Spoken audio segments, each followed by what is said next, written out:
बीड जिल्ह्यातील परळी तालुक्यात धर्मापुरी गावामध्ये अतिशय मानवतेला काळीपा फासणारी घटना घडली। एक अल्पसंख्याक समूहातील आमची चिमुरडी तिच्यावरती सातत्याने अत्याचार करणारा नराधम बालाजी पांचाळ हा किराणा दुकान चालवत होता आणि त्यांनी या अशा अनेक घटना या गावामध्ये घडवलेल्या आहेत। ही घटना समोर आली म्हणून एक घटना माहीत झाली। मी आज कुटुंबाची भेट घेतली।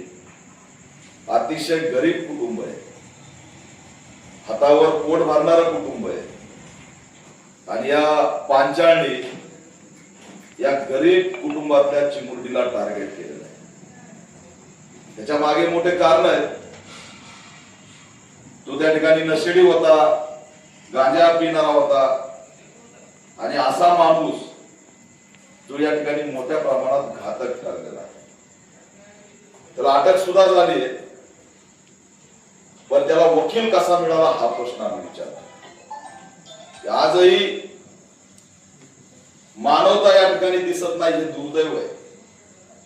ठीक आहे, जाती धर्माच्या पलीकडे जाऊन एका चिमुरडीवरती अत्याचार झाला, ती लेक आहे आणि तरी सुद्धा आरोपीच्या बाजूने वकील भेटतो।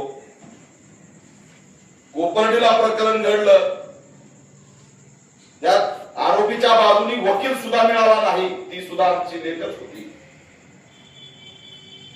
आणि दुर्दैवाने या आरोपीच्या बाजूने वकील उभा राहिलाय, तरी सुद्धा त्या ठिकाणी आपण न डगमगता मी तुमच्या ठामपणे पाठीशी हे सांगण्यासाठी या ठिकाणी आलो। प्रत्येक गावात एक अशोक थरार बसलेला आहे, हा सुद्धा नराधम तोच आहे। लहान लहान चिमुरड्यांचे बळी त्यांनी घेतलेले, त्यांच्यावर अत्याचार केलेला आहे आणि म्हणून राज्याच्या गृहमंत्र्याला आम्ही विचारतोय की अशा पद्धतीने बीड जिल्ह्यामध्ये अनेक गावागावामध्ये या ठिकाणी महिलांवरती मुलीवरती अत्याचार सुरू झाले।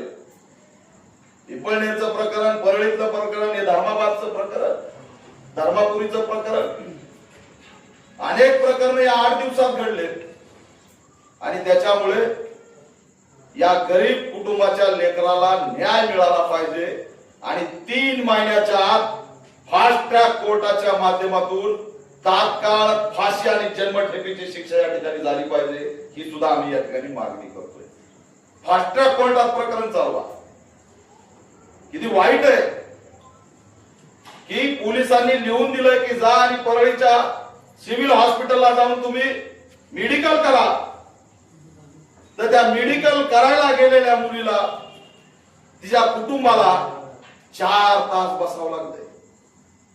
वैद्यकीय अधिकारी गुट्टे, काय नाव आहे पूर्ण, अरुण गुट्टे, अतिशय बेजबाबदार निष्क्रिय अधिकारी, एका चिमुरडीला 9 वर्षाच्या 4 तास बसावं लागले तिच्या मेडिकल साठी। हे कुणाच्या इशारावर झालं? त्याचे व्हीडीआर सीडीआर सुद्धा चेक झाले पाहिजे। हे प्रकरण फार गंभीर आहे। काही दिवसांनी चिमुरडी संपवली सुद्धा असती, थोडक्यात बचावली। आमचे बळी गेल्यावर आम्हाला न्याय मिळणार आहे। मी बीडच्या एसपींना आवाहन करतोय की याच्यामध्ये एसआयटीची नेमणूक झाली पाहिजे आणि स्पेशल महिला आयपीएस अधिकाऱ्याकडून या घटनेचा तपास झाला पाहिजे की किती जणांवरती यांनी अत्याचार केला। त्या सगळ्यांनी पुढे आलं पाहिजे, त्याच्या तक्रारी दिल्या पाहिजे। ती भयंकर आहे। दुर्दैवाने आज या धर्मापुरी गावचा सरपंच सुद्धा या पीडित मुलीला भेटलेला नाही, इथले आमदार भेटायला आले नाही, खासदार भेटायला आले नाही। मतासाठी प्रत्येक जण आमच्या दलित, मुस्लिमांच्या, आदिवासींच्या दारावरती येतात, पण आमच्या लेकरांवरती अन्याय झाला तर डोक्यावर हात फिरवायला सुद्धा येत नाही। किती गंभीर आहे। आणि म्हणून एसपींनी, पोलिसांनी जरी सहकार्य केलं असलं तरी 3 महिन्याच्या आत या आरोपीवरती कारवाई झाली पाहिजे, अशी ऑल इंडिया पॅंथर सेना या ठिकाणी मागणी करत आहे। आणि म्हणून कुटुंब, वडील सुद्धा मजूर आहेत, खूप हळहळ व्यक्त करत आहे। धर्मापुरी गाव आणि या सगळ्या ह्याच्यामध्ये तुम्ही एकटे नाही, तेवढं लक्षात ठेवा हा पॅन्थर, हा बाबासाहेबांचा ढाल्यावाग संविधान घेऊन तुमच्या पाठीशी ठामपणे उभा राहील आणि आपल्या लेकीला न्याय दिल्याशिवाय शांत बसणार नाही हे सुद्धा या माध्यमातून मी जाहीर करतो. त्याच्यामध्ये पोलिसांना आम्ही मागणी करतोय, फास्ट ट्रॅक कोर्ट SIT ची नेमणूक. आणि धक्कादायक आहे, महाराष्ट्र ऐकतोय, हे धक्कादायक आहे की या घटनेचा पंचनामा करण्यासाठी ग्रामपंचायतचा ग्रामसेवक जो आहे लिपिक प्रल्हाद जोशी येत नाही. त्याच्या डोक्यात जातीवादाचं मुळीच जाग झालंय. तो म्हणतो मी येत नसतो आणि कुणाला येऊ सुद्धा देत नसतो, तुम्हाला काय करायचे ते करा. त्याची जर ग्रामपंचायत मधून लवकरात लवकर हाकलपट्टी या प्रल्हाद जोशीची केली नाही तर बीड आणि महाराष्ट्रामध्ये आंदोलन केल्याशिवाय आम्ही शांत बसणार नाही हा इशारा सुद्धा या माध्यमातून देतो. त्याला प्रल्हाद जोशी कोण आहे त्याला मानवत आहे की नाही? एक चिमुरडीला तिचं त्या ठिकाणी अत्याचार झालाय आणि याच्या डोक्यात जातीवाद पेटलाय की मी येत नसतो आणि येऊही देणार नाही. या गावातला मी आढावा घेतला, ग्रामपंचायत मध्ये जातीवाद करतो. आणि जिल्हा अधिकाऱ्यांनी उद्याची उद्या या पीडित कुटुंबाची तर भेट घेतली पाहिजे आणि जे पंचनामाला आले नाहीत त्यांच्यावरती कारवाई केली पाहिजे. आणि जर जातीवाद केला जात असेल, चिमुरडीवर अन्याय होऊन जर आरोपीच्या त्या ठिकाणी बाजूने कुणी उभा राहण्याचा प्रयत्न करत असेल तर ही ग्रामपंचायत सुद्धा बरखास्त झाली पाहिजे, ही सुद्धा भूमिका घेऊन लढा आम्ही करणार. ही पद्धत काय? उद्या कुणाचंही लेकरू टार्गेट झालं असलं तरी 40च्या आसपास लेकर त्या ठिकाणी शिकार बनवलेले, त्याच्या मोबाईल मध्ये पूर्ण व्हिडिओ निघालेले.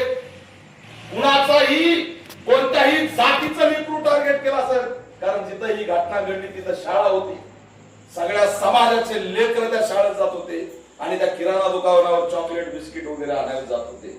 आज हे लेकरूचं कुटुंब पुढे आलंय म्हणून समजलंय, पण अंधारातून कळतंय की 40 ते 50 जणांना ह्यांनी त्या ठिकाणी पीडित बनवलेलं आहे. स्वतःच्या घरात सुद्धा याने हात टाकलेला आहे. मुलगा बाहेर राहतोय आणि असा नराधम या ठिकाणी वावरत होता आणि त्याच्यावरती जर कारवाई करण्यासाठी, त्याचा पंचनामा करून त्याच्यावर कारवाई करण्यासाठी जर प्रल्हाद जोशी मागे हटत असेल तर मानवता कुठे आहे? आणि म्हणून या ठिकाणी राज्य सरकारला मी आव्हान करतोय, बीडचा कायदा व सुव्यवस्था पूर्णपणे बिघडलेला आहे. एसपीने याची दखल घ्यावी. जिल्ह्याभरात 4 IPS अधिकाऱ्यांची त्या ठिकाणी नेमणूक झाली पाहिजे आणि 4 महिला अधिकारी नेमून बीड जिल्ह्यातल्या चिमुरड्या आणि महिलांच्या सुरक्षेचा अजेंडा राबवला पाहिजे, अशी सुद्धा मागणी घेऊन आम्ही लढणार आहे. कुटुंबाचं मी सांत्वन केलंय. अतिशय चिमुरडी पोरगी आहे, आमची लेक आहे. असंच माजलगावच्या सुरडी नजीक गावामध्ये याच वयाच्या लेकराला तिथल्या नराधमांनी टार्गेट केलं होतं. त्यात सुद्धा हा दीपक केदार गेला होता आणि 3 महिन्यात जन्मठेप त्या सोडणार नाही. आम्ही काय रस्त्यावर पडलेलो नाही. इथले जर आम्हाला तुम्ही रस्त्यावर पडलेले समजून आमच्यावर जर हात टाकायचा प्रयत्न करत असाल तर अशा नराधमाला उघड शिक्षा दिल्याशिवाय सुद्धा आम्ही शांत बसणार नाही. हा पोलिसाच्या हाती तुम्ही दिला, खरोखर तुम्हाला मानावं लागेल की तुम्ही त्याला सुखरूप दिलं, पण हा सुखरूप देण्याच्या लायकीचा नव्हता. हरामखोर साला तो असणार आमच्याच हातात गाठायला पाहिजे होता आणि मग त्यांना दाखवलं असतं की काय असतं. आणि म्हणून मी या घटनेचा निषेध करतो. मुख्यमंत्र्यांनी तात्काळ दखल घ्यावी आणि या पीडित कुटुंबाच्या, या आमच्या लेकराच्या शिक्षणाची आणि पुढच्या शासकीय नोकरीची सुद्धा व्यवस्था राज्य सरकारने करावी, ही सुद्धा मागणी घेऊन आम्ही या ठिकाणी लढा देणार आहे. तुम्ही कसल्याही प्रकारे घाबरू नका. कायम मी पाठीशी राहील. या घटनेला घेऊन आलो, पुन्हा एकदा येईल. घाबरायचं नाही. तुमच्या पाठीशी ठामपणे हा बाबासाहेबाचा छावा उभा आहे.